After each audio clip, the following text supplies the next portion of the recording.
Faites attention à qui vous laissez entrer dans votre chambre. C'est l'endroit le plus spirituel de votre maison. Votre chambre est un endroit très sacré dans votre vie. Faites attention à qui vous donnez accès à votre chambre. Elle contient la plupart de nos effets personnels, c'est un refuge personnel où l'on peut se connecter à son moi intérieur. C'est là que nous dormons, rêvons, méditons et prions. Même le Seigneur reconnaît le caractère intime et secret de la chambre.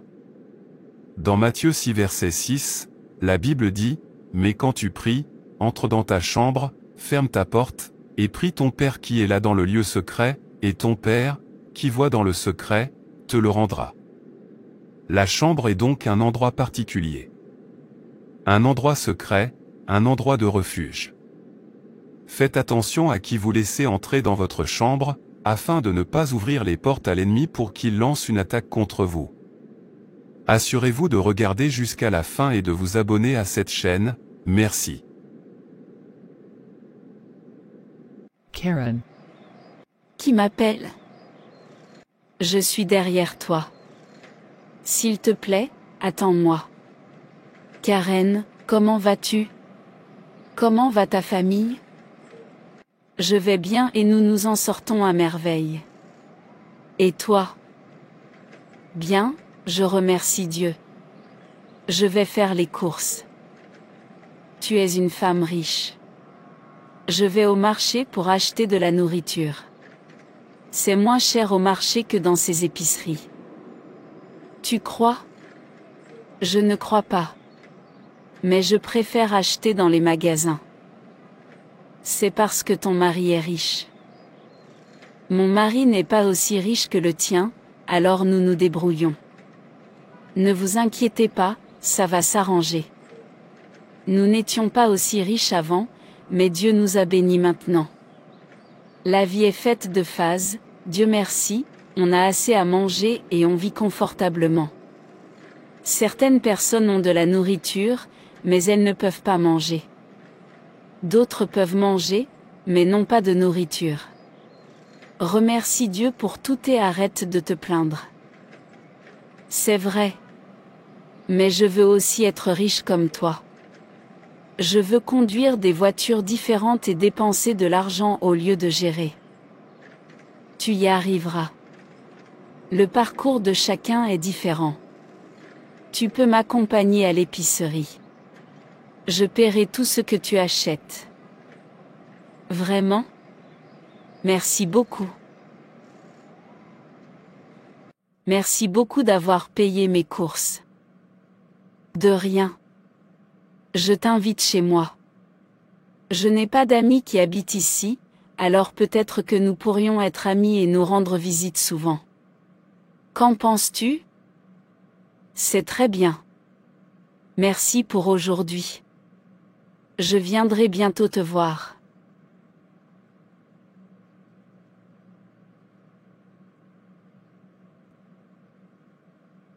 Mon ventre est plein. Que Dieu bénisse Tessie pour moi. Assez de ces éloges. Ton ami ou quoi que ce soit n'essayait que de se mettre en valeur. Elle essaie de vous dire que son mari est plus riche que le vôtre. Elle vous regarde de haut. Elle fait juste semblant. Elle te méprisait en payant tes courses. C'était juste un geste attentionné. Je ne pense pas qu'elle essayait de se mettre en valeur. Quelle femme! J'ai essayé de retourner son cœur contre cette femme Tessie mais elle est toujours têtue. Il n'y a pas de problème. Je vais quand même avoir Tessie. J'ai essayé d'avoir accès à sa maison et de la surveiller, mais je n'y suis pas parvenue. Je vais m'attacher à son amie et quand elle lui rendra visite, j'aurai accès à sa maison. Tessie, je viens pour toi et ta famille. Tu ne peux pas être riche et heureuse. Je remplirai sa vie de tristesse et de confusion à partir du jour où j'aurai accès à elle.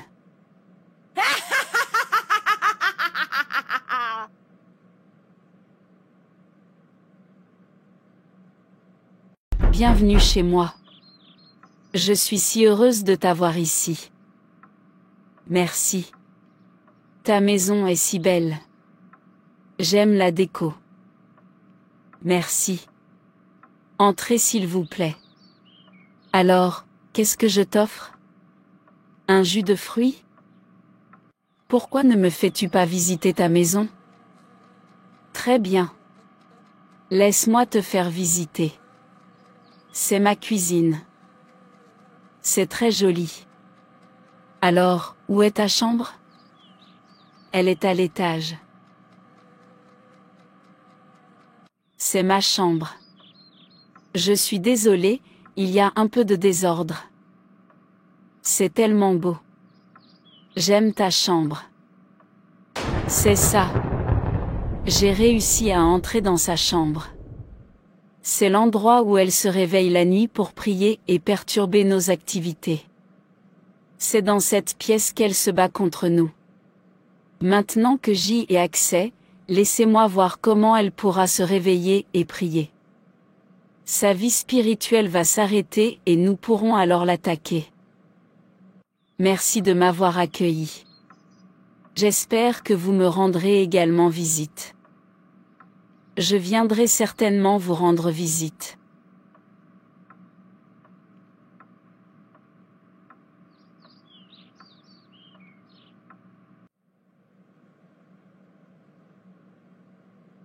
Il est minuit. Il est temps de se réveiller et de prier. Mon Père céleste, je te bénis pour ton Dieu du début à la fin. Merci pour ton aide constante, et tous les projets que tu as pour moi. À toi soit toute la gloire, l'honneur et l'adoration au nom de Jésus. Amen. Tu ne peux pas prier pendant que je suis là. Je vais affaiblir ton esprit maintenant. Pourquoi est-ce que je me sens fatigué et somnole? Je devrais arrêter ma prière ce soir. Je me sens si faible et fatigué. Je me sens faible dans l'esprit. Je devrais jeûner et prier demain et oindre ma maison. Je ne sais pas pourquoi je m'endors toujours pendant que je prie. Oui, va te coucher. Tu ne peux pas prier et me déranger. Je me sens déprimé et j'ai fait de mauvais rêves ces derniers temps. Je dois commencer un jeûne de 3 jours à partir de demain. Psaume 91. Celui qui demeure sous l'abri du Très-Haut repose à l'ombre du Tout-Puissant. Je dis à l'Éternel, mon refuge et ma forteresse, mon Dieu en qui je me confie. Car c'est lui qui te délivre du filet de l'oiseleur, de la peste et de ses ravages. Il te couvrira de ses plumes, et tu trouveras un refuge sous ses ailes, sa fidélité est un bouclier et une cuirasse. Tu ne craindras ni les terreurs de la nuit, ni la flèche qui vole de jour, ni la peste qui marche dans les ténèbres, ni la contagion qui frappe en plein midi. Que 1000 tombent à ton côté, et 10 000 à ta droite, tu ne seras pas atteint. De tes yeux seulement tu regarderas, et tu verras la rétribution des méchants. Car tu es mon refuge, ô Éternel. Tu fais du Très-Haut ta retraite. Aucun malheur ne t'arrivera, aucun fléau n'approchera de ta tente. Car il ordonnera à ses anges de te garder dans toutes tes voies. Ils te porteront sur les mains, de peur que ton pied ne heurte contre une pierre. Tu marcheras sur le lion et sur l'aspic, tu fouleras le lionceau et le dragon. Puisqu'il m'aime, je le délivrerai, je le protégerai, puisqu'il connaît mon nom. Il m'invoquera, et je lui répondrai, je serai avec lui dans la détresse, je le délivrerai et je le glorifierai. Je le rassasierai de longs jours, et je lui ferai voir mon salut. Père, je te supplie d'envoyer tes anges pour veiller sur moi et ma famille afin de nous garder dans toutes nos voies. J'échappe à toute attaque contre ma destinée et mes affaires. Ô Seigneur, je te demande de me pousser par ta puissance à ma place d'honneur et de gloire au nom de Jésus. Saint-Esprit, secoue les choses fragiles dans tous les domaines de ma vie qui doivent être secouées pour un nouveau départ. Père, utilise mes défauts, mes limites et mes erreurs comme tes outils divins au nom de Jésus. Seigneur, Qualifie-moi par ta miséricorde. Fais de moi ton showroom divin comme Gédéon. Je m'oppose à toute faiblesse de l'esprit. Je m'oppose à tout attaquant de rêve. Je disperserai tous les complots pervers qui ont été formés contre ma vie. Car il est écrit dans Ésaïe chapitre 54 versets 14 à 15, 4 Tu seras affermi par la justice, bannis l'inquiétude, car tu n'as rien à craindre, et la frayeur, car elle n'approchera pas de toi. 15 Si l'on forme des complots, cela ne viendra pas de moi, quiconque se liguera contre toi tombera sous ton pouvoir. Je disperse tous les rassemblements ennemis contre ma vie, contre ma famille. Je décrète que chaque obstacle sur mon chemin soit transformé en un tremplin vers la grandeur au nom de Jésus. Aucune bataille ne m'engloutira ou ne me coulera. Je disperse toutes les rétrogradations planifiées contre mon destin. Soyez dispersés par le feu. Pourquoi fait-elle tant de bruit? Je t'ordonne de te taire.